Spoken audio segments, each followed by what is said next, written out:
We began the show with some highlights from the ULMS Super Late Model feature at McKean County Raceway on Thursday. Also on the card for the Stephanie Eckel Memorial were the Fast Track Late Models.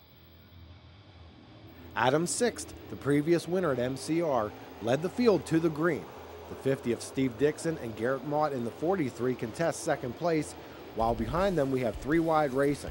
Max Blair in the 111 splits the 41 of Ike Fanton and John Lackey in the blue number 7.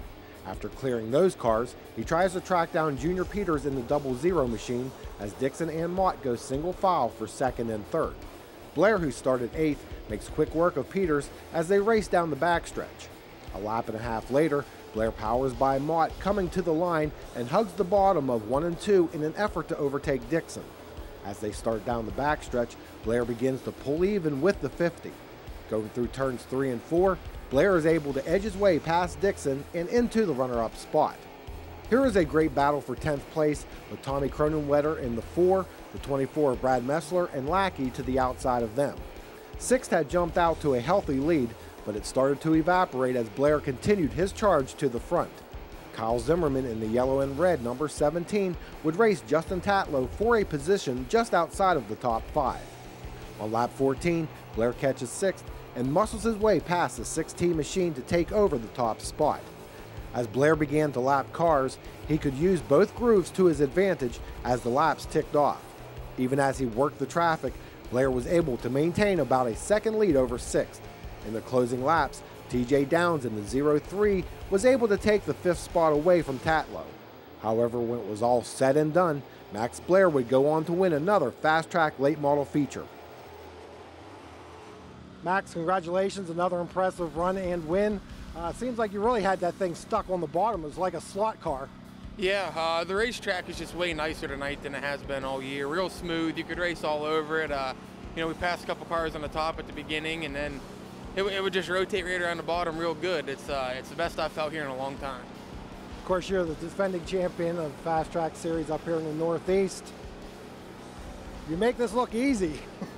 Oh, it's not easy, trust me. The competition is very stiff nowadays, and you know, I work really, really hard on my stuff every week, all day long, every day. You know, it's a lot of time and dedication for me and my dad both. We don't have a lot of help during the week. It's a team effort. You know, it ain't my car and his car. It's a big team deal, and you know, nights like this, it really pays off. How long will we see you continue in the Fast Track?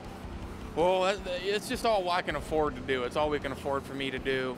You know, Dad's late model stuff is getting really tired. I don't know how many more years he's even going to be able to do the open late model stuff unless we find some help. And as far as for me, we'd have to find a pretty good sponsor for me to even really be able to think about going super racing. This Fast Track deal is a really good deal. I love racing it. It's a lot of fun. You know, Mike and Vicky do a great job running the thing, and you know, how do you go wrong? It's not cheap, but it's a lot cheaper than the open stuff, and it's way more, it's just a lot of fun. And I'm sure you have a lot of fun traveling to the regional shows that they have, like the one we had at Dog Hollow recently. Yeah, exactly. You know, you get to do a little traveling. It makes you feel like, you know, you're racing important like them big guys do, and you know, sometimes you got to travel too far for what they pay and everything else, but it works both ways, you know, because then them guys down there got to travel up here too, and it's a really good deal. I don't have no complaints about it at all. You know, it's only been around here 5 years, and you don't very often go to a racetrack that don't have at least 20 cars.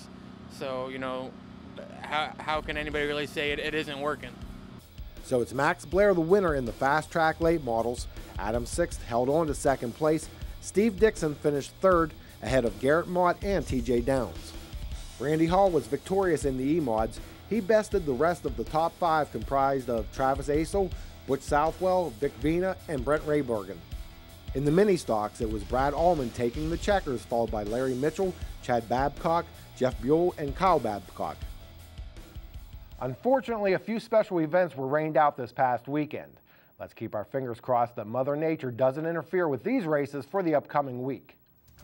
The Rock Modifieds return to Penn-Can Speedway this Tuesday with the $5,000 to win Hot Summer Night Special. On Saturday, Loring Knob Motorsports Complex hosts the 3-State Flyers Super Late Models with $4,000 on the line to the winner. Mercer Raceway Park will have the BRP Modifieds as part of their program this Saturday night. And the Forrest Rogers Memorial is this Saturday at Grandview Speedway.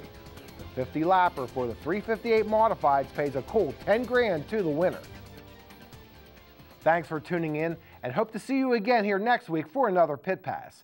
Until then, remember, if you want to contribute to the growth of our sport, quite simply support those who support racing. Pit Pass has been brought to you by Jake's Karts,